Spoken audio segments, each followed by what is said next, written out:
क्या रोज की चाय किडनी पे भारी पड़ सकता है? मैं डॉक्टर कंचन आज मैं आपको बताने वाली हूँ, क्या किडनी के पेशेंट जो क्रॉनिक किडनी डिजीज से सफ़र कर रहे हैं, क्या वो चाय ले सकते हैं या नहीं ले सकते हैं?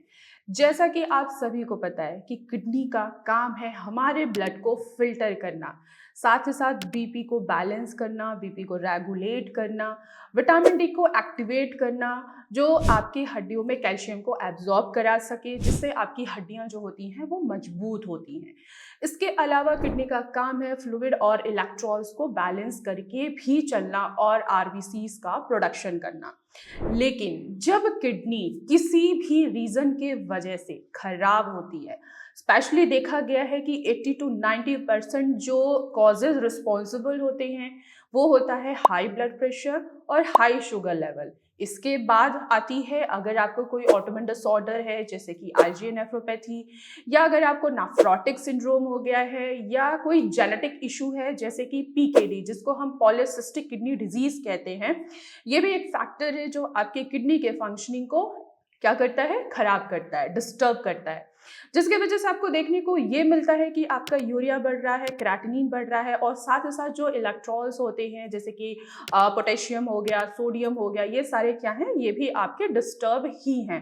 तो क्या एक किडनी फेलियर का पेशेंट जो क्रॉनिक किडनी डिजीज से सफ़र कर रहा है, क्या उनको चाय पीना चाहिए या नहीं पीना चाहिए? सर्दी का मौसम है और सर्दियों में सबसे ज़्यादा लोग पसंद करते हैं गरम गरम चाय पीना।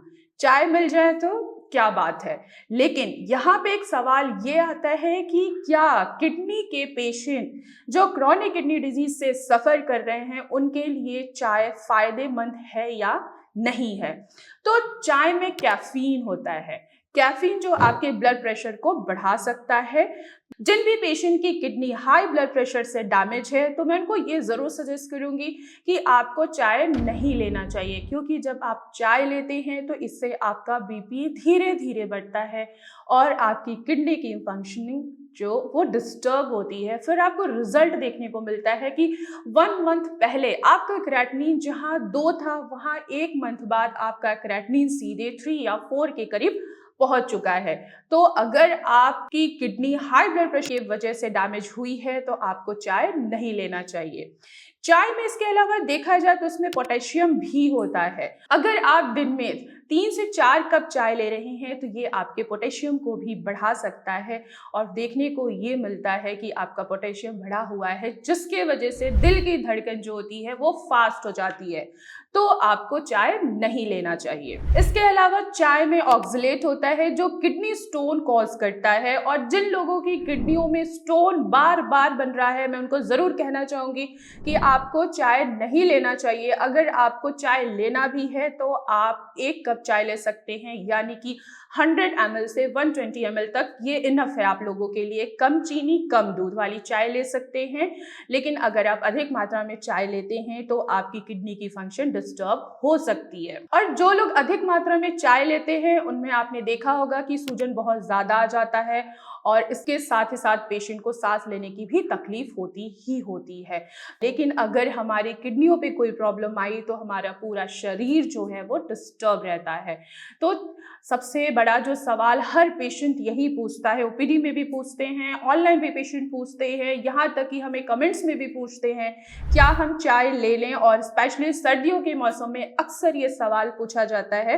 तो एक किडनी फेलियर का पेशेंट देखा जाए जिनका क्रेटिनिन बहुत ज़्यादा बढ़ा हुआ है, पोटेशियम बढ़ा हुआ है, सारे पैरामीटर्स अगर आपके बढ़े हुए हैं तो आपको चाय नहीं लेना चाहिए। अगर आपके पैरामीटर कंट्रोल में है, 2 है, 3 है, तो आप 1 कप चाय ले सकते हैं पूरे दिन में, सिर्फ 1 कप चाय। अगर आप 2-3 कप चाय लेते हैं तो इससे आपकी प्रॉब्लम बढ़ सकती है, किडनी की फंक्शनिंग दोबारा से डिस्टर्ब हो सकती है।